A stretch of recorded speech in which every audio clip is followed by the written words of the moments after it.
once the saints are here in Utah, which of course occurred in 1847, they arrived as poor as church mice, didn't have money to buy anything. But the seeds had been planted by early missionaries in the southern states. And among those who were now the new converts were slave owners who had not been in Kirtland, had not spent their money in Kirtland, had not been in Independence, and had not also been in Nauvoo. These Southern saints now joined the body of the Latter-day Saints in Utah in 1850, and they brought with them an infusion of money, cash, and probably their greatest asset, dollar-wise, slaves. 1852, the question is asked, why was Utah a slave territory? In the research that we've done, we find that Brother Brigham was trying to accommodate the Southern saints, those who had now come into the territory.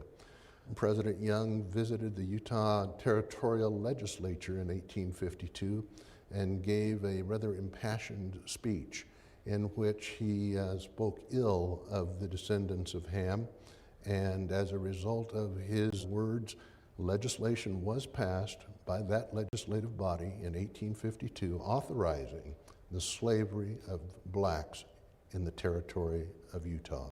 1853, Brother Abel has petitioned Brigham Young to receive his endowment, and that petition is denied. Again, Brother Abel was washed and anointed in the Kirtland Temple, but he was not in Nauvoo at the time that the endowment was instituted, so he could not avail himself of that temple blessing.